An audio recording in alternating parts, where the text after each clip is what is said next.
요한복음 14장 16절로 17절, 디도서 3장 6절로 7절, 우리 같이 함께 합독하시겠습니다. 같이 합독합니다. 시작. 내가 아버지께 구하겠으니 그가 또 다른 보혜사를 너희에게 주사 영원토록 너희와 함께 있게 하리니 그는 진리의 영이라. 세상은 능히 그를 받지 못하나니 이는 그를 보지도 못하고 알지도 못함이라. 그러나 너희는 그를 아나니 그는 너희와 함께 거하시니요 또 너희 속에 계시겠습니다. 우리 구주 예수 그리스도로 말미암아 우리에게 그 성령을 풍성히 부어주사 우리로 그의 은혜를 힘입어 의롭다 하심을 얻어 영생의 소망을 따라 상속자가 되게 하려 하심이라. 아멘. 자, 지금 이제 계속해서 지금까지 복음을 영화롭게 하라라는 이 복음의 주제를 가지고 지금까지 이제 4단락이 있었어요. 4단락. 복음의 영광, 복음의 능력, 복음의 축복, 복음의 증인. 그래서 복음의 축복까지 그 단락이 끝났고 이제 복음의 증인이라는 그 소주제 안에 오늘은 복음과 성령이라는 주제로 말씀을 전할 것입니다. 자, 복음과 성령은, 자 보세요. 우리가 복음이 뭡니까? 복음은 예수님이고 십자가의 도로 우리의 죄, 자 보세요. 죄의 짱아찌. 우리는 죄의 짱아찌 이렇게 돼 있었어요. 죄의 짱아찌 같은 우리의 존재를 하나님께서 이 땅에 예수님 보내셔서 그 예수님과 함께 죽고 함께 살아서 함께 하늘편에 앉혀놨다고 그랬어요. 이것이 십자가의 도로 완전하게 이루어 놓으신 하나님의 계획이었고 사랑이었고 또 우리에게 허락된 가장 큰 선물이었답니다. 자, 그런데 이 선물이 자 우리에게 주어졌는데 이제 이것을 갖다 우리가 살아내야 되잖아요. 근데 살아낼 수가 없어요. 그래서 이 본문, 자 요한복음 14장 16, 17 이 말씀 한번 띄워보세요. 자, 여기 보면 이 말씀의 내용이 어떤 내용이냐면은 이 본문은 이제 예수님께서 십자가에 죽으시기 전에 이제 제자들하고 이제 3년을 공생을 하시고 난 다음에 이제 죽으러 가야 돼. 근데 제자들만 혼자 남겨놓고 가니까 예수님께서 이제 제자들에게 부탁하는 거예요. 너희를 혼자 두지 않는다.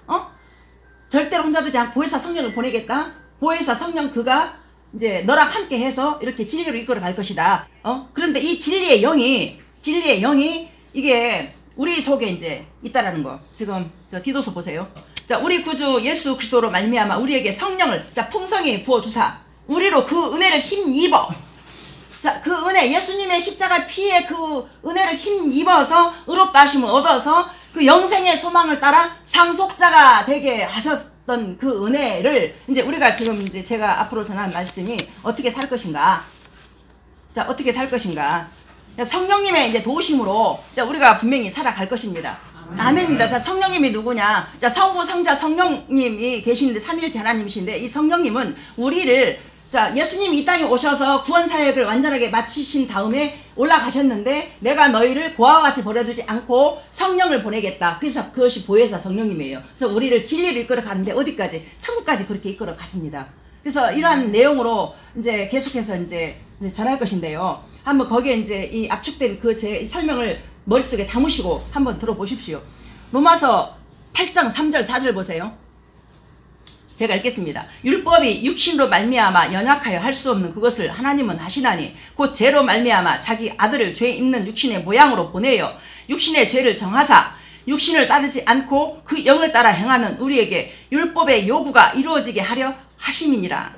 아멘. 자, 여기서 강조하는 게 뭐냐면은 율법의 육신으로 말미암아 연약하여 할 수 없는 그것은 어떻게 하나님은 하신다. 자, 율법은 뭐예요? 율법은 저 모세가 시내산 그러니까 이스라엘 백성들을 갖다가 이제 애굽에서 이끌어냈잖아요. 모세를 통해서 이끌어냈어요. 그래서 시내산까지 와가지고 하나님께서 모세를 통해서 시내산 율법을 줬어요. 그 율법을 이스라엘 백성들에게 줬는데 그 율법을 갖다가 이스라엘 백성들이 못 살아냈어요. 그래서 율법은 바라보기만 하다가 그냥 다 망해갑니다. 망해버립니다. 이스라엘 백성들이. 그래서 그 율법의 요구를 하나님은 우리로서 인간을 할 수 없어. 그러나 그것을 하나님은 하시나니 하나님은 하셨다 그 말입니다. 자, 어떻게 해요? 육신을 따르지 않고 그 영을 따라 행하는 우리에게 율법의 요구가 이루어지게 하려 하십니다. 율법의 요구를 우리 육신으로 안 되기 때문에 하나님께서 이제 하나님의 영을 보내셔서 성령께서 우리를 그렇게 살아내게 하신다. 그래서 우리로는 안 됩니다. 예수님께서 뭐라 말씀하시냐면은 나를 믿는 자는 나보다 더 큰 일을 하리라 그렇게 하고 올라가셨어요. 하늘 올라가셨어요. 그랬는데 그 큰일이 뭐냐면은 우리 인간이 하는 큰일이 아니고 성령께서 우리를 도와서 성령님의 능력으로 하나님이 하신 그 큰일을 할 수 있다 그 말입니다. 그래서 우리가 기적을, 제가 이걸 다 말할 수는 없지만은 저도 참 기적을 많이 본 사람이에요. 그런데 그 기적을 따라갔으면은 이게 제가 신비주의에 빠져버려요. 그런데 저는 감사하게도 하나님 말씀 쫓아가지고 만들었어요. 그래서 말씀이 정답이고 말씀이 우리에게 주어졌기 때문에 그 말씀 따라 소망을 따라 살아가면 된답니다. 그래서 성령님은 우리에게 기적을 주는데 그 기적이 기적으로 끝나는 것이 아니라 믿음 없는 자에게 믿음 심어주고 하려고. 그래서 병 고쳐지고 하는 그 기적도 분명히 이렇게 있는데 병 고쳐지는 기적으로 인해서 그것이 하나님이 살아계시다 그것이 아니고 그 병을 고쳐주는 하나님께서 영생으로 이끌어가는 그 은혜를 우리에게 줬기 때문에 그것이 소망이란 말입니다. 아멘입니까? 우리가 병 걸려서 죽기도 해요. 그러나 그 죽음이 하나님 손바닥 안에 있기 때문에 택한 자는 병에 걸렸어도 하나님께서 데려가실 이유가 있어요. 그래서 또 고쳐지는 사람도 그 이유가 있습니다. 그래서 우리가 기적에 대해서 이렇게 우리가 주목을 하면 안 되는 거예요. 항상 말씀의 음성을 따라서 말씀 따라 살아가는 것이 진리이고 이것이 바른 삶이다. 아멘입니까? 그래서 우리가 여기서 또 한 번의 그 분수령이 등장하고 있는데요. 여기서 제가 말씀드렸던 사람으로서는 안 돼요. 그래서 하나님으로서는 한다. 그래서 이것이 성경 전체가 이야기하고 있는 사상이며 우리에게 주신 복음인 것입니다. 자, 고린도후서 4장 7절에 보면 우리가 이 보배를 질그릇에 가졌으니 이는 심히 큰 능력은 하나님께 있고 우리에게 있지 아니함이라. 이것이 이제 바울이가 이제 예수님을 다메섹 도상에서 만났잖아요. 근데 그때는 자기 열심으로 예수님을 믿는 자들을 핍박하고 죽이는 자리에 있었어요. 근데 예수님 만나고 난 다음에 보니까 예수님 만나고 보니까 이 예수님을 믿는 이것은 나는 질그릇인데 이 성령님 우리 안에 들어왔잖아요. 질그릇 같은 이 속에 보배 같은 이 성령님 내 안에 있기 때문에 이것이 힘이 큰 능력이라 이렇게 말씀하고 있는 거예요. 알겠습니까? 우리는 질그릇이에요. 연약해서 우리는 뭐 이상한 대로 쫓아가서 그냥 죄 가운데 갈 수도 있고 여러 가지 많은 일을 해요. 근데 성령님 우리를 갖다가 어떤 역할을 하시냐면요. 바울이 그렇게 예수님을 만나기 전에는 완전히 그렇게 죽이는 자리에 있었지만은 예수님 만나고 나서 예수님을 믿고 생명을 살린 자리로 갔잖아요. 근데 그 생명 살리는 그 자리가 바울이 호강을 하고 그런 게 아니었어요. 자기 생명도 아끼지 아니하고 내 몸에서 그리스도만 정직히면 된다고 달려갔어요. 그래서 자기의 앉았던 그 자리를 정리가 되는 거예요. 알겠습니까? 자기가 앉았던 옛 자아의 모습들이 다 정리가 된단 말입니다. 옛 자아가 정리가 되면서 그래서 사실 제가 엊그저께도 우리 친정엄마랑 싸웠어요. 근데 금요일날 제가 아주 이 속에서 가슴 끓어오르는 이 회개를 했어요. 그게 제가 노력을 하는 것이 아니에요. 제 안에는 또 엄마에 대한 또 어려서부터 엄마를 갖다가 이렇게 제가 모시고 살았던 그런 섬김들이 내 안에서 내 위로 이만큼 올라와가지고 막 그러고 있는데 성령님께서 이게 회개도 성령님이 하셔야 돼요. 그래서 내 안에서 다시 나를 갖다 뒤집어 엎어서 너의 엄마를 네가 잘하고 못하고 떠나서 아프게 했던 그 자체를 갖다 저를 갖다 자책을 하신 거예요. 누가? 성령님이. 성령님이. 그래서 바른 진리로 그렇게 이끌어가는 거예요. 또 우리 시어머니를 제가 6년을 섬겼잖아요. 6년을 갖다가 돌아가시기 전까지 죽을 갖다 그렇게 써서 왔다 갔다 하는데 이 차에서 이제 그때 비 오는 날 우리 남편 보고 같이 가자 했더니 뭐 바쁘다고 안 간대요. 제가 이고 지고 그걸 갔어요. 다 6칸을 다 쭉 채워놓고 오는데 그 자리에서 말씀하시는 거예요. 네가 착하다고 생각하냐고. 딱 드시는 게 뭐냐면 네가 착해서 그런 게 아니라 내가 너에게 내 마음을 보냈다. 누구? 성령님을 보냈다 그 소리예요. 성령님께서 내 안에서 착한 것이 아니고 내가 네 안에 내 마음 성령님을 넣어놨기 때문에 그것이 인생의 성공이다 그거예요. 성령님과 동행하는 그것은 이 진리를 갖다 바르게 딱 하면 내 오름으로 가면 나 끝장나는 거예요. 저희 엄마랑 싸울 때 제가 제 오름으로 계속 가버리면 끝장나는 거예요. 우리 엄마도 죽이고 나 먼저 죽고 우리 엄마 죽이고 다 죽이는 거예요.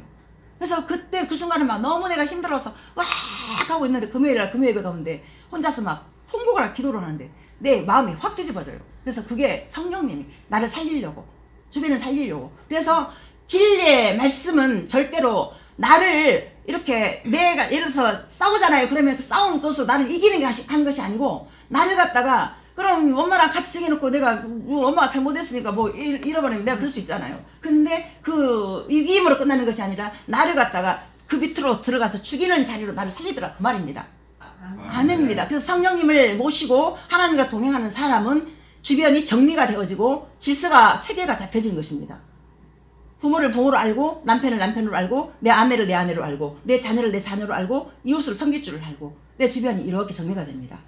그래서 이것이 질서의 하나님, 그 질서의 하나님 따라서 바르게 살아가는 삶이란 말입니다.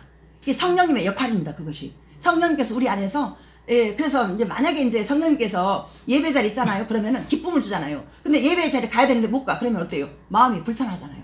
성령님이 탄식하는 거예요, 속에서. 그래서 말할 수 없는 탄식으로 너희를 위해 친히 간구하느니라. 로마서 8장에 그 말씀 나와 있어요. 그래서 우리는 예배의 자리에, 그래서 이제 어느 날 제가 이제 아동부 사역을 하는데 교사들이 기도회를 나와야 되는데 안 나오는 거예요.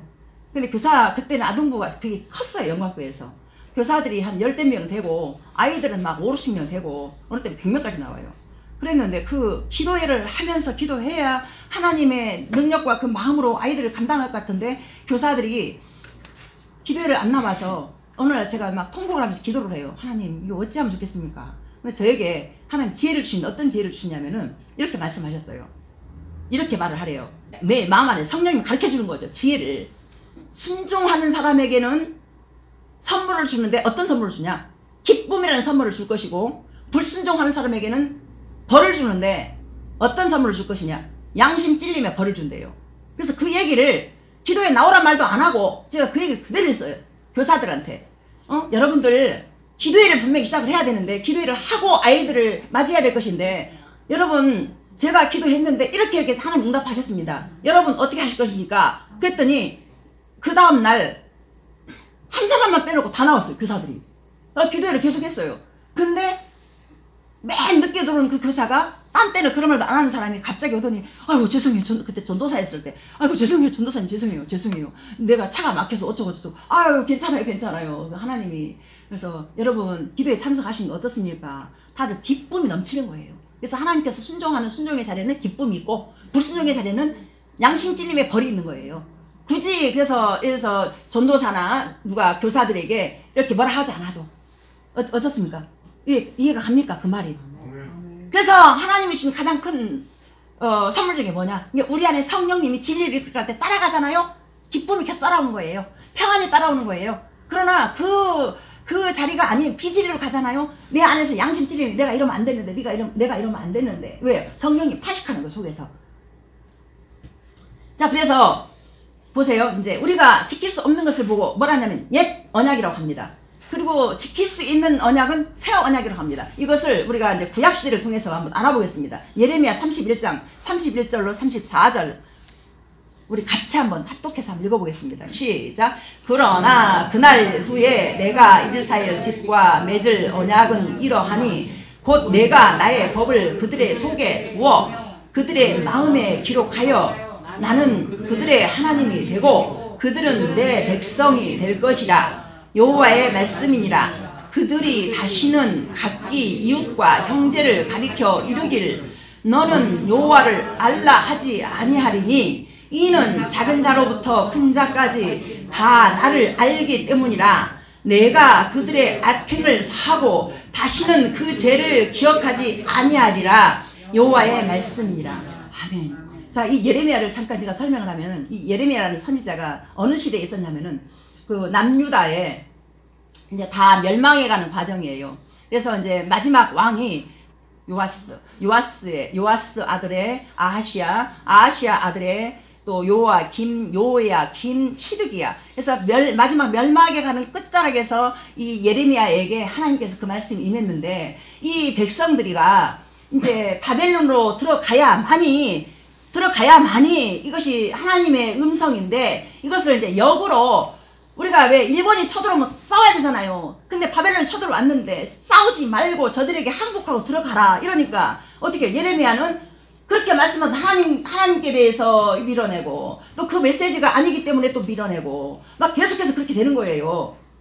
그래서 이 예레미야가 이렇게 멸망해가는 남유다 백성들을 향해서 이거를 이제 하나님의 메시지를 바르게 전하는 그 가운데 계속해서 이 항복해라 어째라 이제 계속 그러니까 이 사람들이 이 말을 들을 수가 없는 거예요. 그랬는데 이 예레미야가 다 망해가는 그 시점에서 소망의 메시지를 전하는 게 뭐냐면은, 이제 그날 후에, 이제 여기서 그날 후에는 뭐냐면은, 그날 후에는 이제 여기서는 구약으로 이제 구약 처음에 창세기부터 이렇게 쭉 가다 보면은요, 항상 가리키는 것이 예수님이에요. 예수님, 다시 오실 예수님을 가리키는 거예요. 그래서 신약에서 예수님 오시잖아요. 그럼 예수님 오셔서 죽잖아요. 그래서 여기서는 그날 후에 내가 이스라엘 집과 지금 현재 다 망하고 있는 상황이에요. 이제 바벨론으로 잡혀가가지고 70년의 포로 생활을 해야 돼요. 그러면 그때 무슨 소망이 있어요? 아무 소망 없잖아요. 그런데 그날 후에 이스라엘 집과 맺을 언약은 이러하니 곧 내가 나의 법을 그들의 속에, 자, 율법은 밖에 있어요. 근데 새 언약은 우리 속에 있단 말입니다. 우리 속에 있어서 성령님이 우리 안에서 살게 하는 법. 이것이 복음입니다. 복음. 그래서 이스라엘 백성들은 그 밖에 있는 율법을 갖다가 지켜야 됐기 때문에 행위 언약. 그래서 이것을 지킬 수가 없었어요. 그래서 이스라엘 백성들은 끝장났어요. 끝장났는데 하나님께서 계속 거기에서 끝장난 상태로 두는 것이 아니라, 그래서 제가 늘 말씀드리잖아요. 지옥을 만든 것도 하나님 사랑이라고. 그래서 하나님 택한 백성들을 갖다가 이 심판 같지만 그 심판이 아닌 하나님 사랑이라고. 그래서 요한복음 13장 1절에 보면 하나님은 자기 사람을 사랑하실 때 끝까지 사랑하시느니라. 자기 사람을 사랑하는데 끝까지 사랑하는데 어디로? 진리로 이끌어 가는데 천국까지. 그렇게 이끌어 간단 말입니다. 내 속에 있는 법, 그 새 언약을 두어서 성령님이 그렇게 진리로 이끌어 가십니다. 그래서 우리가 읽은 이 말씀 예레미야가 선포했던 복음이었습니다. 그 안에는 새 언약이라는 표현이 나오고 있는데 새 언약이 있기 위해서는 먼저 옛 언약이 존속해야 됐습니다. 그 옛 언약이 아까 말씀드렸잖아요. 옛 언약이 바로 행위 언약. 그 모세를 통해서 주어진 그 율법, 이스라엘 백성들에게 주어진 그거. 그래서 하나님은 거룩하시고 의로우십니다. 하지만 하나님의 거룩하심과 살 능력이 우리에게는 없습니다. 그 거룩이 우리에게 없어요. 자신을 생각할 때 겉은 멀쩡하지만 속 마음 안에서는 날마다 이 부패된 마음으로, 거짓된 마음으로 늘 우리를 이끌어가요. 그래서 마음의 주소지가 어디입니까? 예레미야 17장 9절에 보면은 너희들 마음이 심히 거짓되고 부패됐다 있어. 근데 그걸로 우리 끝나버리면 소망이 없어. 그걸 알고 하나님 예수님 보내가지고 예수님께서 이 땅에 오신 십자가의 그 능력이, 그 피로 우리를 그 안에 같이 죽어서, 그래서 죄 장아찌 같은 우리를 갖다가 함께 죽고 함께 산 하나님의 능력과 그 복음의 능력이 새 언약으로 오신 그 성령님이 우리 안에서 새 법을 부어가지고 살게 하는 거예요. 그게 소망인 거예요. 그게. 자, 우리의 마음 밖에 있던 율법을 우리의 마음 안에 새기겠다고 말씀하셨습니다. 이 이야기만 들으면 매우 단순합니다. 하지만 과연 어떤 방식으로 이 말씀을 우리에게 또 이루실까요? 이것에 대해서 에스겔은 이렇게 또 말합니다. 에스겔 36장 26, 28절. 우리 같이 또 보시겠습니다. 시작. 또 새 영을 너희 속에 두고 새 마음을 너희에게 주되 너희 육신에게 굳은 마음을 제거하고 부드러운 마음을 줄 것이며 또 내 영을 너희 속에 두어 너희로 내 율례를 행하게 하리니 너희가 내 규례를 지켜 행할지라.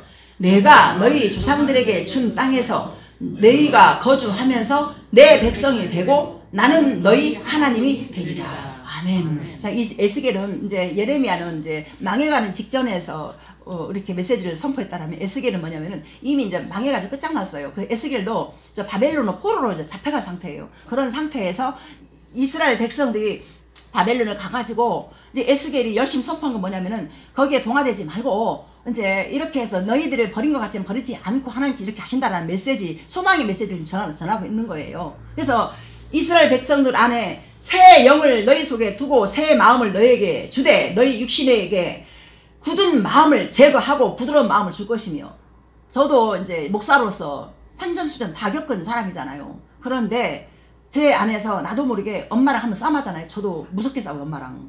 제 자신을 제가 볼 때 제가 스스로가 제가 막 실망을 해요. 그런데 기도하고 성령님 은혜가 임하잖아요.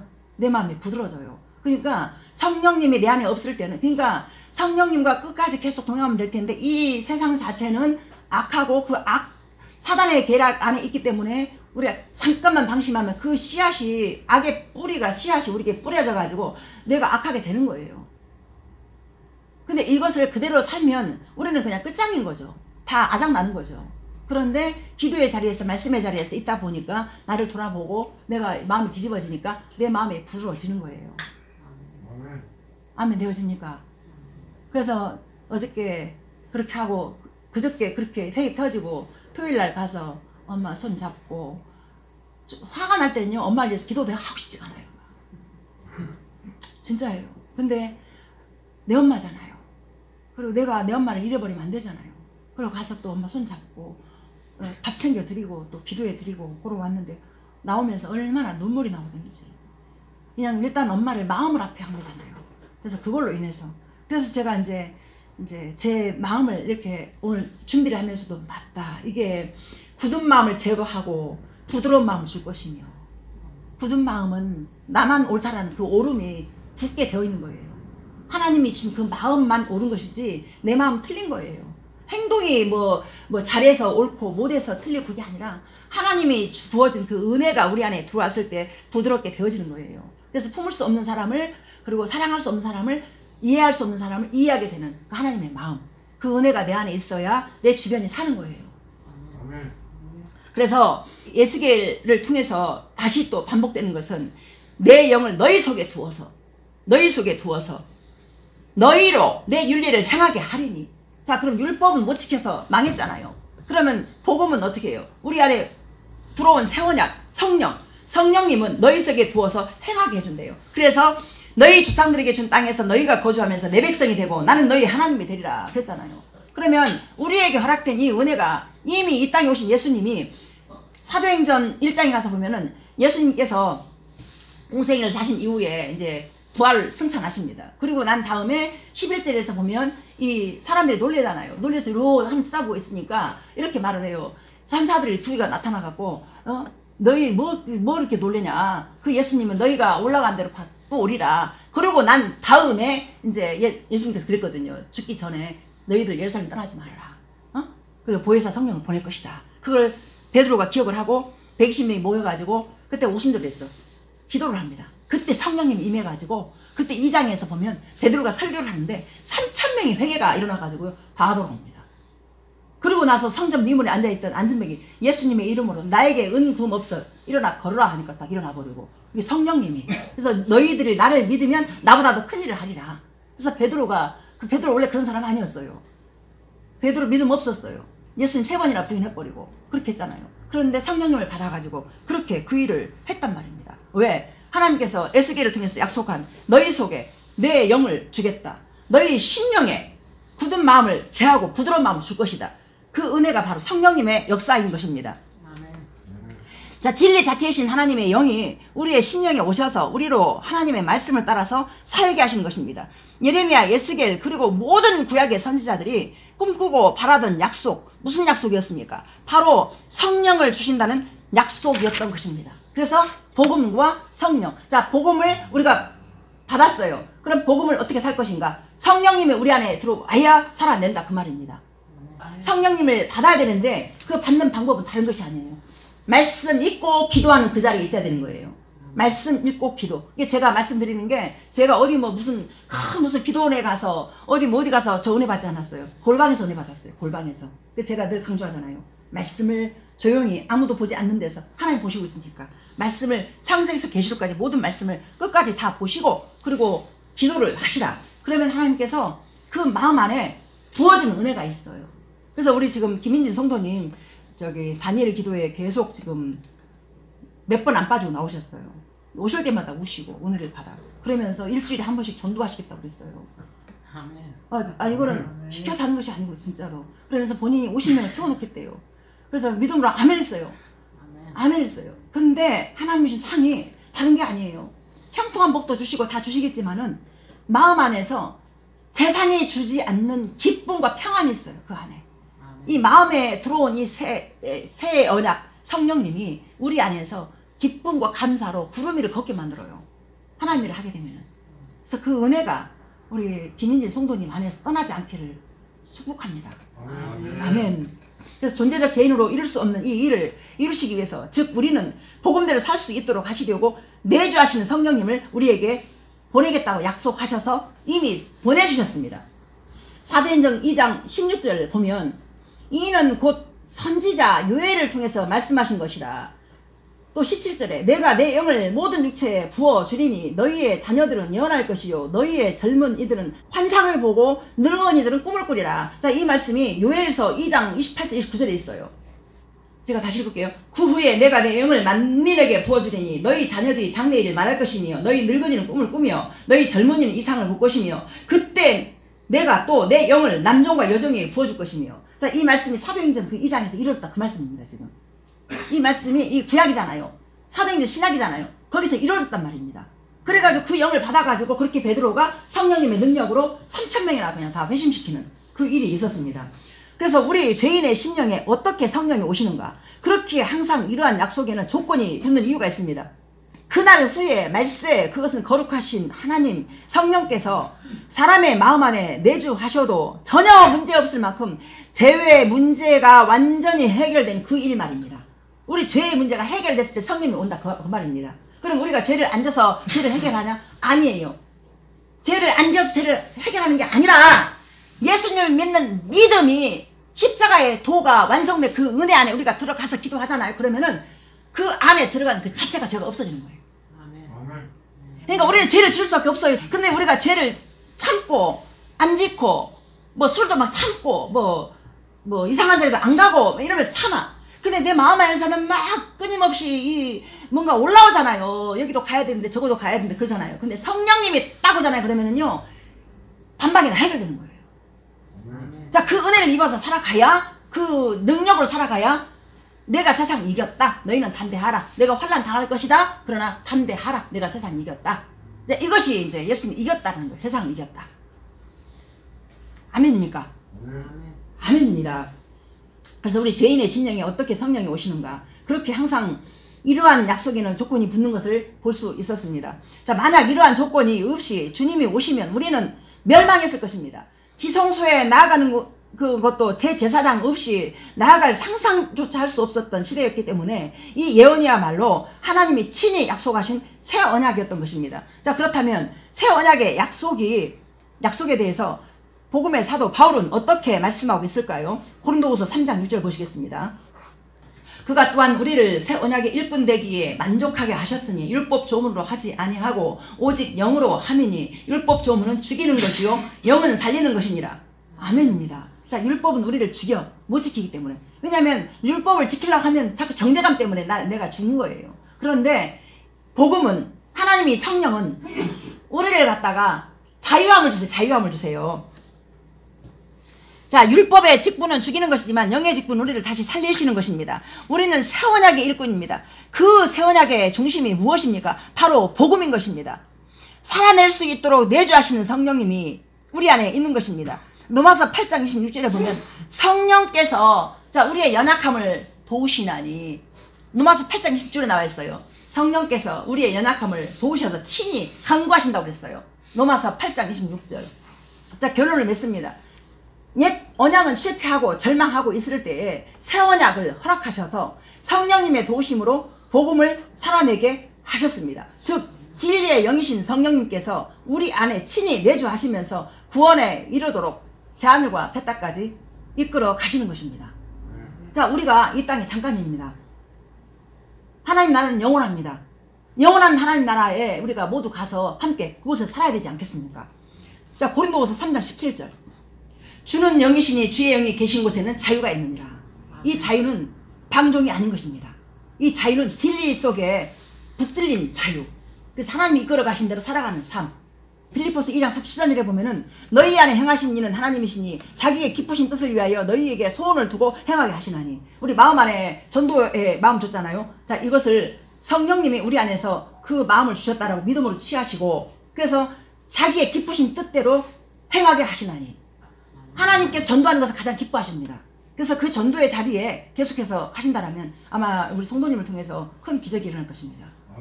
아멘입니다. 저는 항상 기도할 때 성도님 생각하면 눈물이 나오는 게 뭐냐면은, 하나님께서 한 영혼을 향한 하나님의 마음이 부어지면 그 한 영혼이 성도님 본인 바라볼 때는 아무것도 아닌 존재이잖아요. 그런데 하나님께서는 그 한 영혼을 가장 보배롭고 존귀하다 하셨어요. 그 존귀한 영혼이 약할 때 강함의 은혜가 부어지면 그 영혼이 하나님 앞에서는 큰 자입니다. 지금 현재도 큰 자이고요. 그래서 저는 새벽기수 교회가 세워져서 우리 성도님 한 분이라도 제대로 딱 예수님 만나가지고, 아니한 말 이 교회가 문이 닫혀도 예를 들어서 그런 일 없겠어요? 한 분이라도 제대로 예수님 딱 만나버렸잖아요. 그럼 그 자체가 부흥인 것입니다. 아멘. 새벽기수 교회의 그 역할을 다 감당한 것입니다. 아멘. 왜냐하면 한 영혼이 천하도 귀하다 하셨어요. 그래서 저는 그러한 관점으로 바라보기 때문에 얼마나 커 보이는지 몰라요.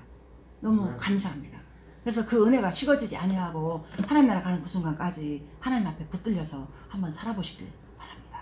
그래서 우리 성도님들이 각자 위치에서 그러한 마음을 가지고 정말 진리는 우리를 삶 속에서도 우리 안에 평안과 내주하시는 그 하나님의 그 은혜가 또 이 질서를 잡아갑니다. 그래서 진리의 말씀 따라서 그래서 하나님 말씀이 내 발의 등이요 내 길의 빛이니이다. 하나님 말씀을 떠나버리면은 그렇게 우리가 굳은 마음으로 나의 오름으로 갈 수밖에 없어요. 그래서 그 마음을 제하신 성령님의 은혜를 늘 맞이하시면서 말씀과 기도로 계속하여서 나아가는 저와 여러분이 되시길 소망합니다. 아멘. 자, 기도합니다.